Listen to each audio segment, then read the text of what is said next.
All right, happy Sunday morning, everybody. Good morning, and welcome to the Conscious Contact Big Book Study of Alcoholics Anonymous. I'm an alcoholic. My name is David. Hello, hello. Good to be here with you today, and we'll start it off with the preamble. And come on, where are you? And our friend. Whoa, what is going on? Sorry, folks. We're having a little technical difficulty. Oh, it went over there. Our friend George is going to read. Hold it. Let me do this again because I'm having technical difficulties.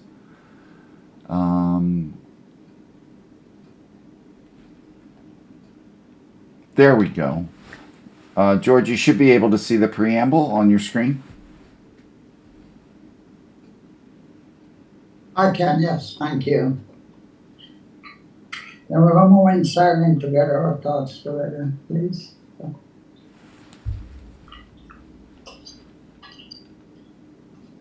Thank you. A preamble. Alcoholics Anonymous is a fellowship of people who share their experience, strength, and hope with each other that they may solve their common problem and help others to recover from alcoholism. The only requirement for membership is a desire to stop drinking. There are no dues or fees for a membership. We are self-supporting through our own contributions. A is not allied with any sect, denomination, politics, organization, or institution, does not wish to engage in any controversy, neither endorses nor opposes any causes. Our primary purpose is to stay sober and help other alcoholics to achieve sobriety. Thank you for asking me to read, David. Oh, thank you, George. And and now I'm going to ask everybody to join me in a moment of silence for the still sick and suffering alcoholics in and out of this room, followed by the serenity prayer.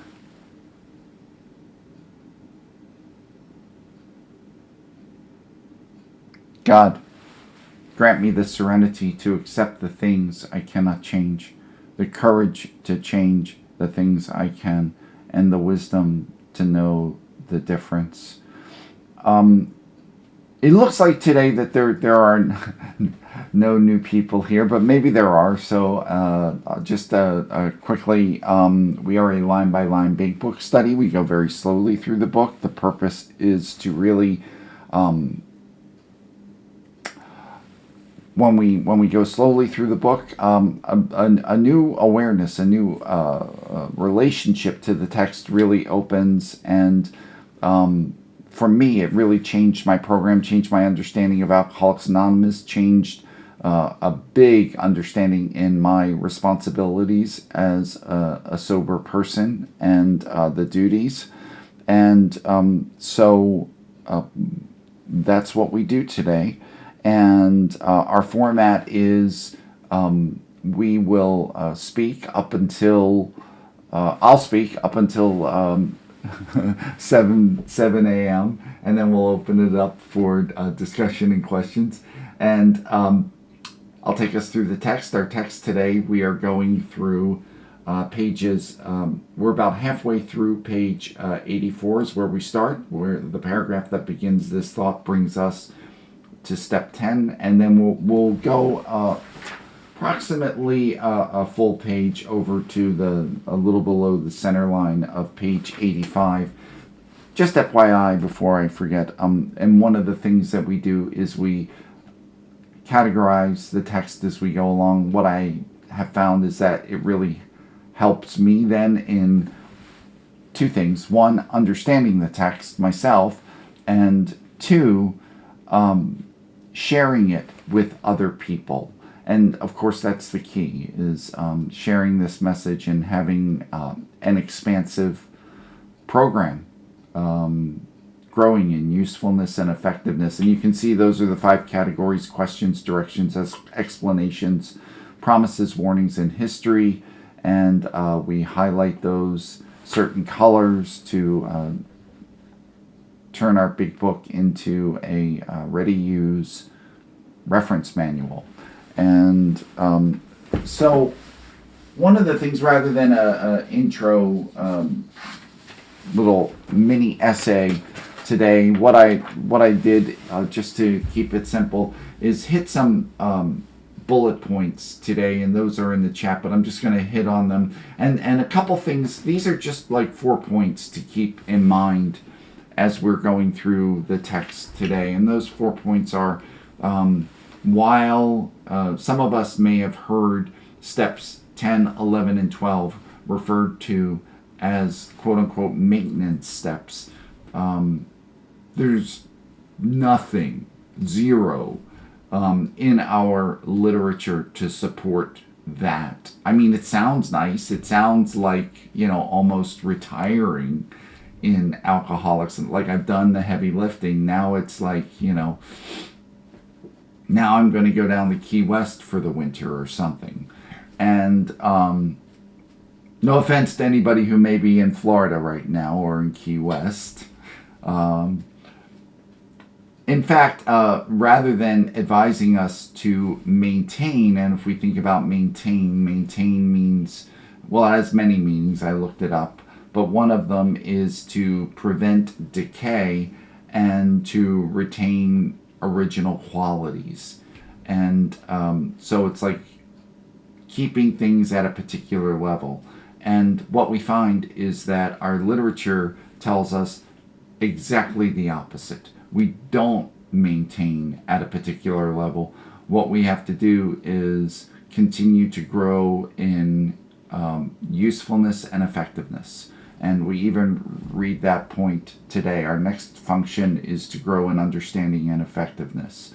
So, and then to that point, today's reading offers us a 6-step process for engaging with the 10th step. It's not just about saying we're sorry or making amends when we make a mistake. There is a 6-step spiritual process that it's going to take us through today. And these 6 steps are immediately followed by a series of step 10 promises. And as I've said before, and what we've seen is that there's not just one set of AA promises. Every step in our program has promises attached to it. And so we're going to talk about the 10th step promises. And again, I touched on this last week. One of my, I'll call it a peeve, that I run into is sometimes when the promises are read, they're detached. They're read separate from the actions that are necessary in order to get those promises, and which for me created the false impression that lasted for many years that these promises should come just as a result of showing up, of sitting in an AA meeting, and that is absolutely not the case. But the promises are pretty, they're some of the, today we'll read some of the most dramatic and life-changing promises in our program. And that is immediately followed by one of the, I would say, starkest warnings, which is, it is so easy to rest on our laurels. And we'll talk about laurels, of course, and look at what that means and where it comes from. But basically what we do is we set ourselves up for an eventual fall. So even people who have worked the 10th step and have been around for decades can certainly drink. And I'm sure some of us who have been here for a while have seen that. So with that said, also, I always mention, but I forgot, we're being recorded. And that's because we maintain an archive of past meetings on YouTube. So the link for that, I think our friend Rich was kind enough to post that link in the chat. So that's there. So check that out, and only my part, so you don't have to worry about your comments being put out there for all of the world to hear. So anyway, let's jump over in our book to page 84. We're starting with the paragraph, "This thought brings us to step 10. The entire paragraph is directions. So it's in, I've got it in green. This thought brings us to step 10, which suggests we continue to take personal inventory and continue to set right any new mistakes as we go along. Unfortunately for me, that was the extent of where I took step 10, was that first sentence. And one of the things also, we continue to take inventory. What they're talking about is, I'm not going to bring it up. I'm not going to bring up go to the 12 and 12 now, but if you wanted to, you will find in step 4 of the 12 and 12, it talks about an ongoing process of inventory, like an annual house cleaning. See, what I took from that sentence was not to continue to do like fourth step inventories, like, written and things like that, because of course, that was work. What I'd rather do is just say I'm sorry and monitor my behavior, especially the monitor my behavior part, because that allowed me to keep thinking about me and what I was doing and my impact and your response to my impact in your life. So this tells me something else, though.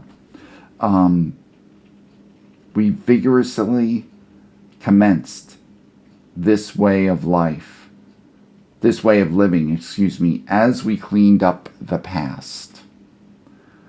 And so, again, it's not just about sitting in an AA meeting and accumulating time removed from alcohol.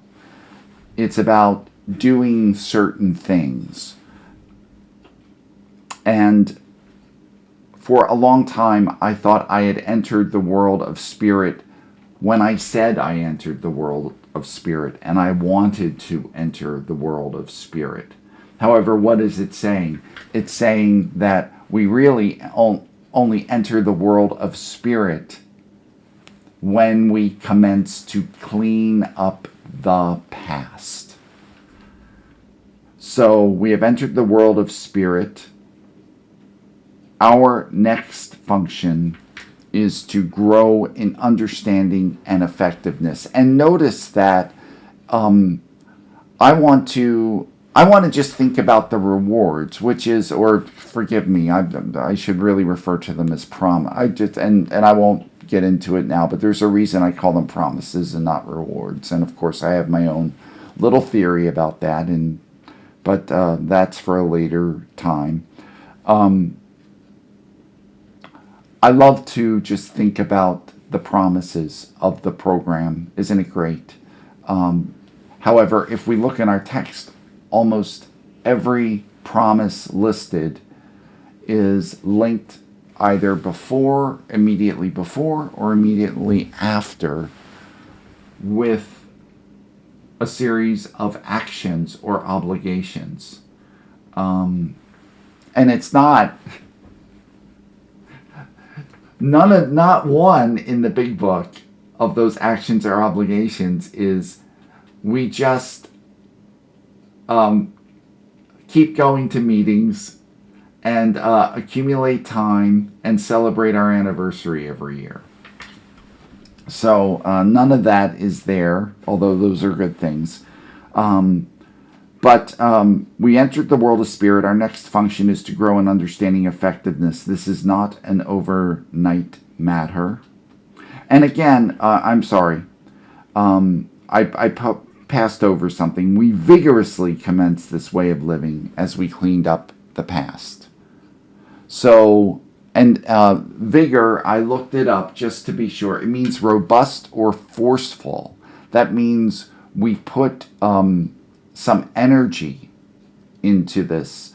Some of it, so to the point that some people might put so much energy into it that they're referred to as rowdy. But I'm not going to go there. That's just, that's an individual choice. It's not an overnight matter. Growing in understanding and effectiveness. And I can tell you at a number of years sober, it is not, because it continues. And I'm in all fairness, and I'm not saying this to brag, it's the reality of being sober several decades. I am tremendously grateful that I am my level of understanding and effectiveness is better than it was when I was drinking. But I am equally grateful, maybe even a little more grateful, that my level of understanding and effectiveness is not where it was when I was 20 years sober or when I was 30 years sober. Because the longer I am sober, the more kind of V8 moments God has afforded me where I go, oh my word, what was I thinking? What was I doing? Why did I approach it like that? And but growing in understanding and effectiveness, and it should continue for our lifetime. And then what happens? What do we see in the text? We see a 6-step process for growing in understanding and effectiveness. And here it is. It should continue for our lifetime. The first, I'm calling them steps. You can call them components. You can call them whatever you want. And I don't want to confuse anybody, but it's just easier for me to call them steps. First, continue to watch for selfishness, dishonesty, resentment, and fear. Second, when these crop up, we ask God at once to remove them. Third, we discuss them with someone immediately. So what they're actually taking us through is an abbreviated version of all 12 steps. So within our 12-step commitment as sober people, on a daily basis, we are also working in order to grow in understanding and effectiveness, we're also working the 12 steps on a daily basis as well. And we discuss them with someone immediately. And step 4, make amends quickly if we have harmed anyone. So there we go. Actually, we could call that a step 8 and 9 right there. And then the 5th step in this paragraph, then we resolutely turn our thoughts to someone we can help. And then number 6, love and tolerance of others is our code.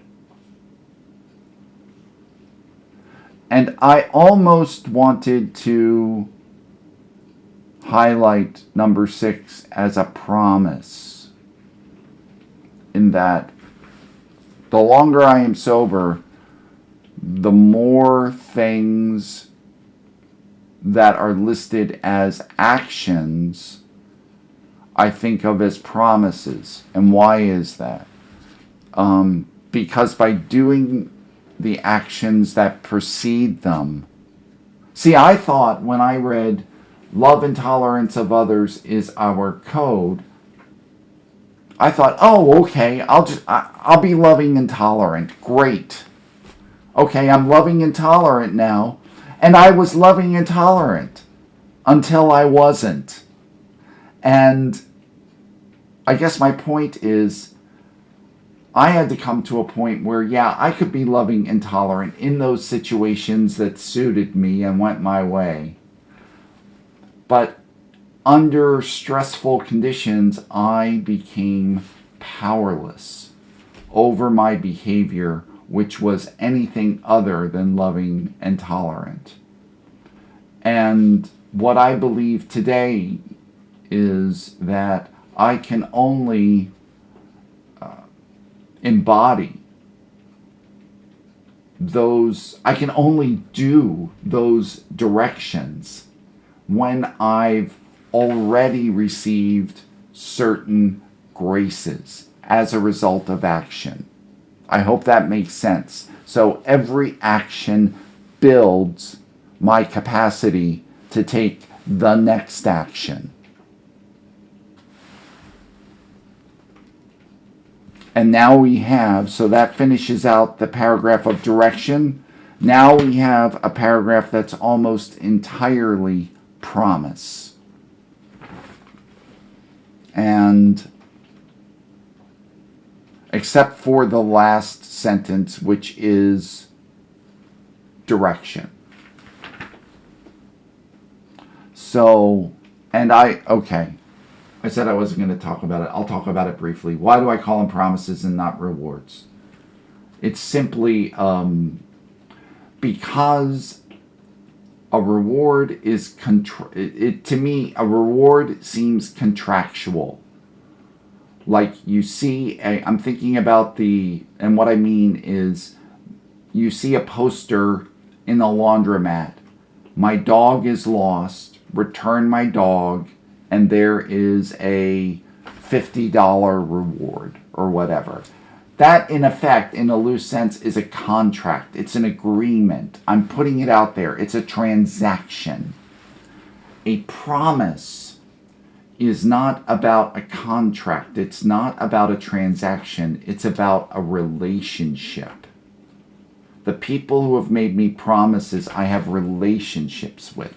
And I will even go one step further. It's about, in our case, a promise is the result of a spiritual relationship. And you might almost call it, I'm not trying to get too Catholic on anybody here, but you might even call it a part of a covenant, a sacred bond, a sacred agreement. And that's why I think these are promises and not rewards. The other difference is that a reward tends to match the action that precedes it. Promises don't need to necessarily do that. Promises can often exceed the actions that precede them. Now, that's not written in the literature anywhere. It's just a personal preference. But it really helps me think about these things in a way that is, for me, more spiritually centered and less about checking the boxes. So, some promises. We have ceased fighting anything or anyone, even alcohol. For by this time, sanity will have returned. We will seldom be interested in liquor. If tempted, we recoil from it as from a hot flame. We react sanely and normally. What does that mean? That means that's how non-alcoholics react to alcohol if they've had anything like the history or the incidents we've had with alcohol. Like, and you've heard it, people talk about other allergies and so forth. I am allergic, personally, I'm allergic to olives. So, thankfully, I don't have to attend a 12-step program to stay away from olives, because I also happen to not have an addiction to olives. So I see olives on, and something in me just like repulses. And or I order a salad and there are olives in the salad. I see it immediately and I send the salad back. It's not an issue. I react, what you might say, sanely and normally to olives. So again, and I'm not slamming other alcoholics. What I want to do is really highlight the standard, if you will, that our founders are advocating that we aim for. So when you hear things, and what I mean is when you hear another person share in a meeting things like, well, I see the billboards, and how I'm an alcoholic. How am I not going to think about that? How am I not going to think about a drink? And what we're seeing is, well, here's how you not think about a drink like that. It's talking, you work these steps and you continue to grow in understanding and effectiveness. And so by taking the spiritual action, I get the spiritual promise. We will see that our new attitude toward liquor has been given us without any thought or effort on my part. What's that mean? It means I don't have to keep it green. Now, that doesn't mean I'm cavalier. That doesn't mean that I go buy I don't buy lottery tickets, but if I did, I don't go buy my lottery tickets in the liquor store.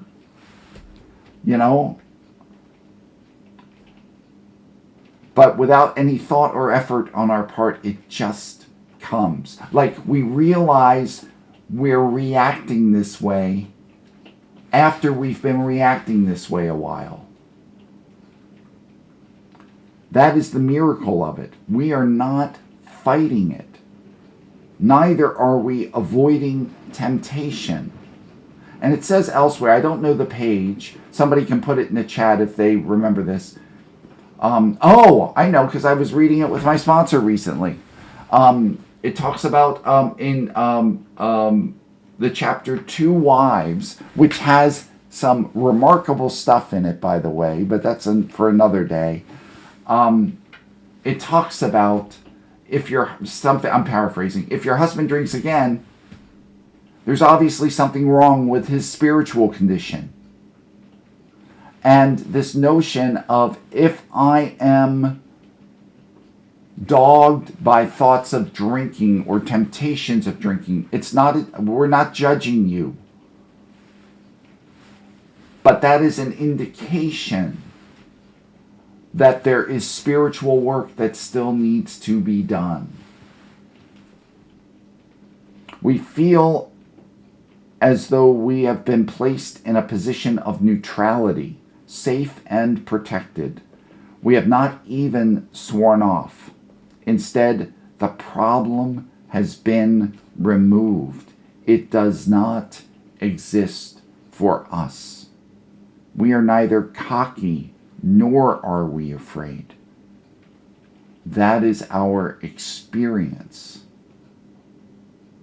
And, okay, now I am sober since 1988, and it might be easy for somebody to say, well, when I have 35 years, sure. But the gentleman writing this was written in 1939. The gentleman writing this had less than 4 years of sobriety. And notice that he's saying that is our experience.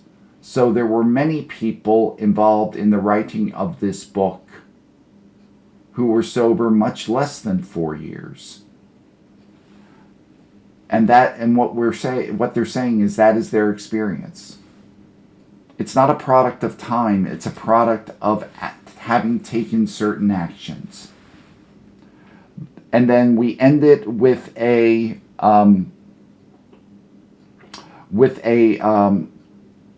direction. That is how we act as long as we keep in fit spiritual condition. Oh, please indulge me because it's after 7, but I definitely it's just so important. It's easy to let. I'm going to go the next paragraph, but I'll go quickly.